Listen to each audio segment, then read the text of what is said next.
Assalamualaikum warahmatullahi wabarakatuh. Perkenalkan, nama saya Natri Aulianingsih, NPM 19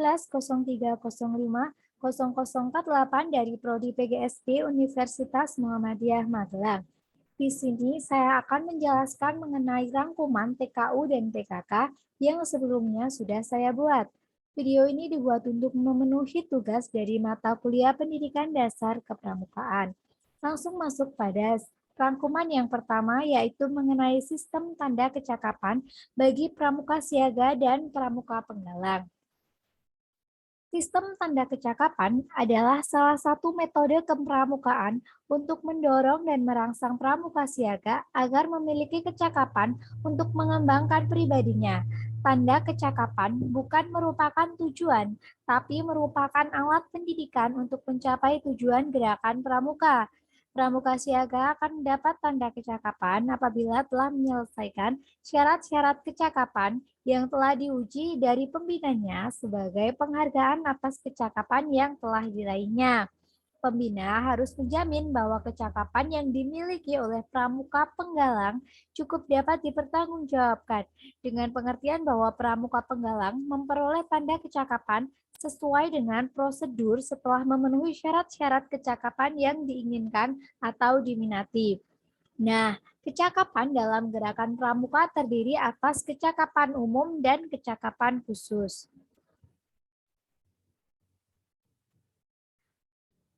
Masuk pada materi yang kedua, yaitu jenis dan tata cara pemakaian tanda kecakapan umum dan tanda kecakapan khusus. Yang pertama, di sini saya akan menjelaskan mengenai tanda kecakapan umum. Tanda kecakapan umum. Yang pertama adalah pengertian tanda kecakapan umum adalah suatu tanda yang menunjukkan kecakapan umum yang dimiliki oleh seorang pramuka sesuai dengan SKU yang dipenuhinya dan golongan usianya. Yang kedua, syarat kecakapan umum. Syarat kecakapan umum pramuka penggalang adalah syarat-syarat kecakapan yang wajib dipenuhi oleh pramuka penggalang untuk mendapatkan tanda kecakapan umum. Tanda kecakapan umum pramuka penggalang merupakan tanda kecakapan setelah memenuhi syarat-syarat kecakapan umum sesuai dengan tingkatannya.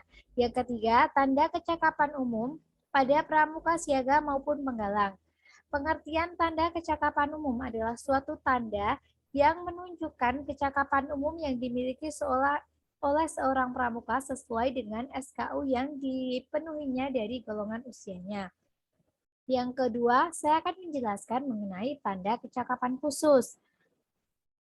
Pengertian tanda kecakapan khusus. Tanda kecakapan khusus merupakan tanda kecakapan bagi pramuka penggalang setelah menempuh syarat-syarat khusus sesuai dengan minat dan bakatnya. Syarat kecakapan khusus adalah syarat-syarat kecakapan sesuai dengan minat dan bakat penggalang yang harus dipenuhi untuk memenuhi tanda kecakapan khusus.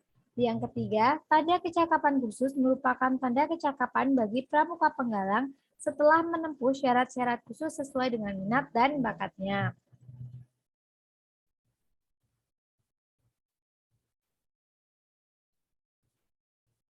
Masuk pada materi yang ketiga, di sini saya akan menjelaskan mengenai tata cara pemakaian dan pelantikan. Seorang pramuka penggalang yang telah menyelesaikan SKU dengan baik berhak mendapatkan TKU. Pemberian TKU dilaksanakan dalam upacara pelantikan. Nah, di sini saya akan menjelaskan tentang upacara pelantikan dan juga proses pelantikan. Upacara pelantikan merupakan serangkaian acara dalam rangka memberikan pengakuan dan pengesahan terhadap seorang pramuka atas prestasi yang dicapainya.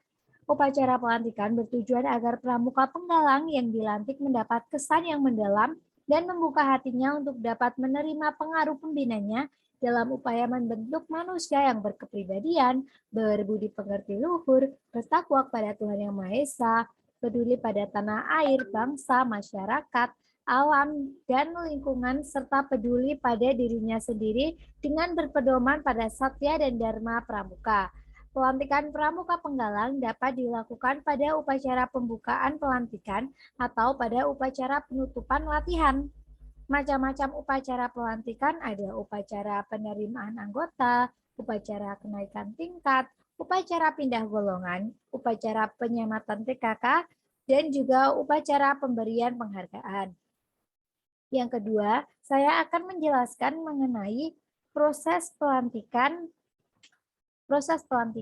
Nah, di dalam proses pelantikan itu ada dibagi menjadi dua. Yang pertama ada tahap persiapan. Pada persiapan ini, yang perlu dipersiapkan adalah pertama persiapan mental. Persiapan mental yaitu mempersiapkan penggalang agar dapat sukarela mau mengucapkan janji Trisatya serta dengan ikhlas bersedia mengamalkan dalam kehidupan sehari-hari. Persiapan yang kedua adalah persiapan fisik, yaitu persiapan peralatan pelantikan seperti bendera merah putih, standar bendera, tanda pelantikan, dan alat-alat penunjang lainnya. Yang kedua adalah pelaksanaan. Yang pertama, penerimaan anggota. Calon sudah menyelesaikan SKU penggalang ramu sebagai berikut. Calon penggalang yang akan dilantik diantar oleh pemimpin regunya menghadap pembina. Yang kedua, para pramuka penggalang lain yang sudah pernah dilantik menjadi pramuka ramu, penggalang rakit, dan penggalang terap maju satu langkah. Pembina pramuka bertanya tentang SKU yang telah diselesaikan kepada calon. Yang keempat, ucapan Trisatya dengan dituntun oleh pembina pramuka, sedangkan tangan ditempelkan pada dada kiri. Yang selanjutnya adalah pembina menyematkan TKU penggalang ramu sambil memberikan nasihat seperlunya. Yang selanjutnya, Pratama memberikan ucapan selamat diikuti anggota pasukan lainnya. Yang selanjutnya, pembina memimpin doa. Kemudian pemimpin regu membawa saudaranya yang baru dilantik untuk bergabung dengan regunya. Dan yang terakhir adalah pembina pramuka membubarkan barisan. Selanjutnya pramuka melanjutkan kegiatan. Kenaikan tingkat dari penggalang ramu ke penggalang rakit atau dari penggalang rakit ke penggalang terap pada hakikatnya sama dengan proses penerimaan calon. Bedanya, sebelum penyematan tanda pelantikan yang baru, tanda pelantikan lama dilepas dahulu oleh pembina pramuka. Penggalang mengulang janji mengucap Trisatya pada upacara kenaikan tingkat. Yang selanjutnya saya akan menjelaskan mengenai pemakaian tanda kecakapan umum dan tanda kecakapan khusus. Tanda kecakapan umum dipasang pada lengan kiri pakaian seragam pramuka dengan cara penempatan gambar berada di bawah gambar lambang regu. Sedangkan TKK dipasang pada lengan kanan pemakaian seragam pramuka dengan cara penempatan gambar TKK. Yaitu melintang, dua jari di bawah lambang kuartir daerah atau di atas jahitan bawah lengan atau melingkari lambang kuartir daerah pada posisi kanan, kiri, atau bawah lambang daerah dengan diatur sedemikian rupa agar nampak rapi. Jumlah maksimal yang dipasang pada lengan baju adalah 5 macam TKK.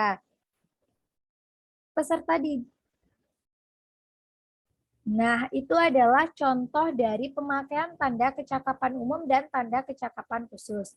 Yang selanjutnya adalah pramuka penggalang Garuda.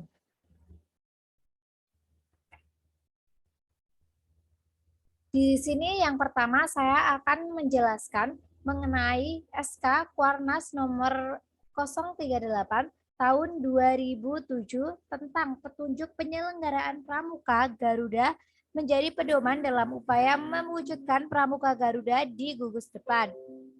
Beberapa hal pokok yang dapat menjadi petunjuk penyelenggaraan tersebut diantaranya yang pertama adalah pengertian pramuka Garuda. Pramuka Garuda adalah anggota muda gerakan pramuka yang telah mencapai kecakapan dan penghargaan tertinggi pada masing-masing jenjang pendidikan kepramukaan.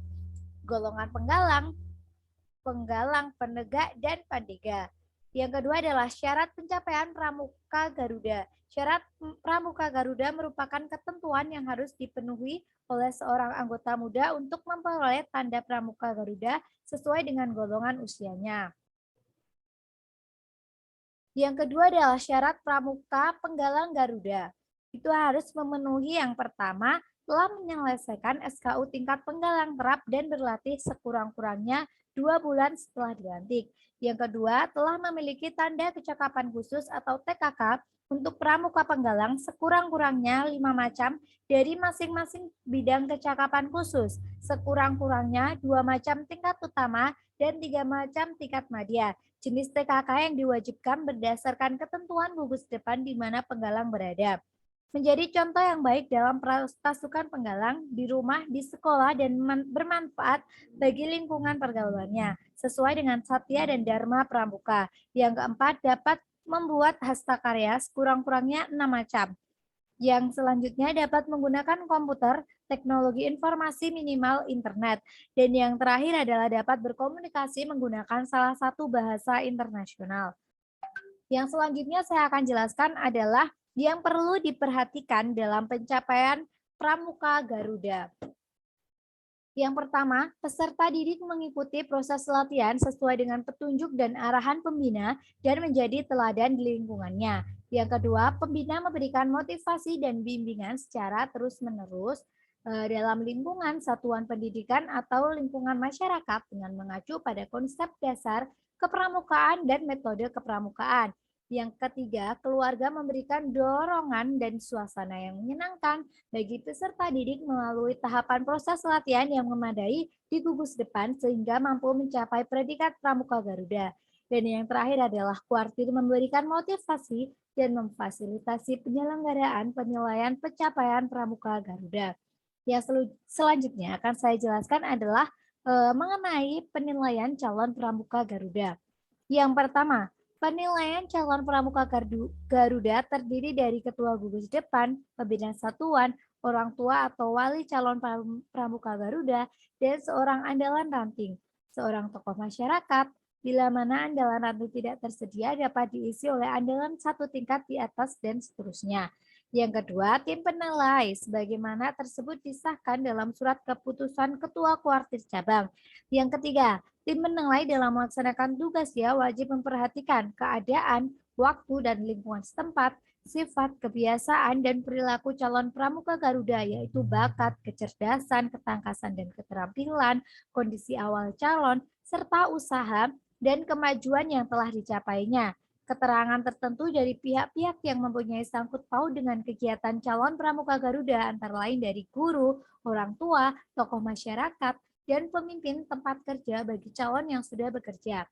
Penilaian atas calon pramuka Garuda pada hakikatnya dilakukan secara perseorangan.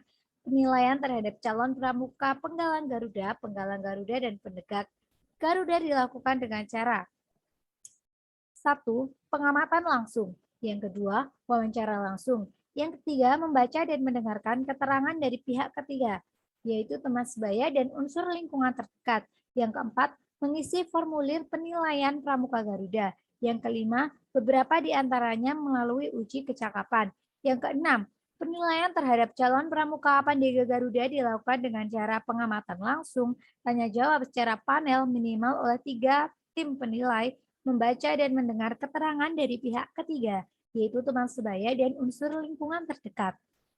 Selanjutnya, mengisi formulir penilaian Pramuka Garuda, dan yang terakhir adalah beberapa di antaranya melalui uji kecakapan yang dilakukan. Nah, setelah tadi saya menjelaskan mengenai TKU dan TKK, sumber yang saya gunakan ada 3, yaitu dari Firmansyah dan Gamati yang saya ambil dari internet, dan yang selanjutnya dari Mulyono, kursus pembina pramuka mahir tingkat dasar golongan penggalang, Pusat Pendidikan dan Pelantikan Gerakan Pramuka Kuartir Daerah Jawa Tengah.